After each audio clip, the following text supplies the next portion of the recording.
of all, as we've been reporting on ABC 36, Lieutenant Governor Jacqueline Coleman had a double mastectomy procedure last week. On Monday, Coleman said that she had surgery after concerns following a routine physical exam. Coleman says her family has a significant history of cancer, and in a statement released yesterday, she says her post-surgery reports came back clean and early detection and prevention were the key.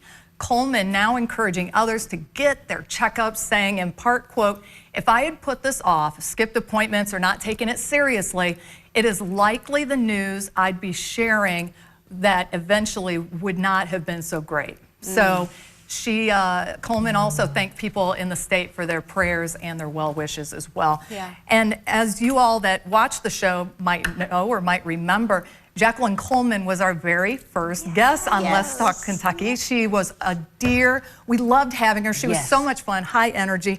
What are your guys' thoughts about this? Especially, you know, I'm going to start with Susan, because Susan, you've had this situation very similar as to Lieutenant Governor's situation. So what are your thoughts starting off?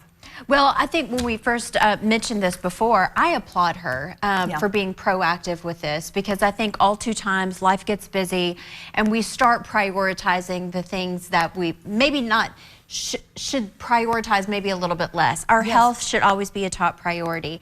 And I have a history of breast cancer in my family, and I have had concerns for many years, starting at the age of 30 when I had a lumpectomy to remove a tumor. And then earlier this year, it was back and forth between doctors, and we made even a trip to Mayo because I would, you know, like to have a prophylactic mastectomy. Yeah. And a lot of times the insurance concerns are a little crazy, like, oh, I don't know if you need to or not. But listen, I'm a mother. Yes. I'm a wife. I'm a sister. I'm a daughter. There are people that I want to be around for. And I always think that, you know, we should listen to our bodies and start being proactive rather than reactive with things like this. Absolutely. I couldn't agree more. Something that she mentioned that I think is one of the more important things that she talked about for the Commonwealth, for everyone, for all women, is that if she had skipped an appointment or not taken it seriously, things would be very different. And my friend went through that. She skipped 1 year. 1 year, and I believe she was in her very early 40s, so she was young. Yes. Next year, cancer. She had to have full treatments, and I wish the insurance companies would understand that the treatment is so expensive. And if we have facts that support that. But another thing to think about is the insurance thing. Like you said, listen to our bodies. There's a lot of us who like to listen to our bodies, but can't because we don't have insurance. Yes, yeah. So what's really important is find that free program. You've got to look for those programs. It is not easy, but there are resources out there. Talk to your healthcare providers. Talk to social workers. Those people can help you find what you need. It is so important. We have to take our health seriously. We really do. And you know, you mentioned insurance too, and a lot of times too, insurance companies will only pay for the checkup every other year.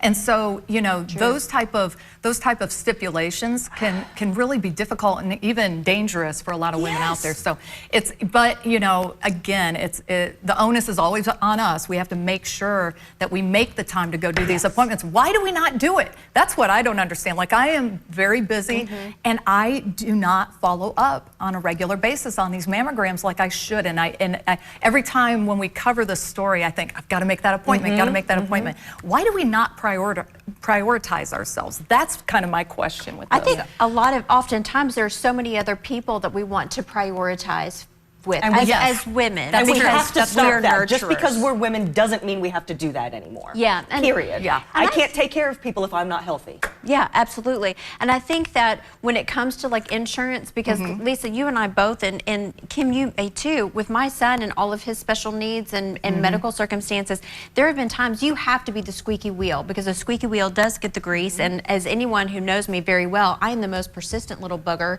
that you are ever the met. Squeaky wheel. I am the squeaky wheel. And that's a good thing. Yeah, because you have to get stuff done. And so just because an insurance company is kind of finagling on some things, you keep on it. Because find that free one. Yeah. Your insurance won't pay for it 1 year? Find a free one. Yeah. And it takes work, and it takes dedication to do it, and it's not going to come easy. You do have to dig for it. I am worth it. Yes. I'm the most important person in my world, and I know that a lot of people would say, "Oh, Kim, you can't say that." but I am. Yes. Because only I will take care of myself the way I need to be taken care of. Yes. Well, and you know, watching us right now, just seeing how it's inspired us with what Jacqueline has done. So kudos to her. We love her, and you know, nothing but well wishes going out to Jacqueline Coleman on her healing process coming out of this. Yeah, good for you. She's a warrior, isn't she? She is. I love it. I love it too.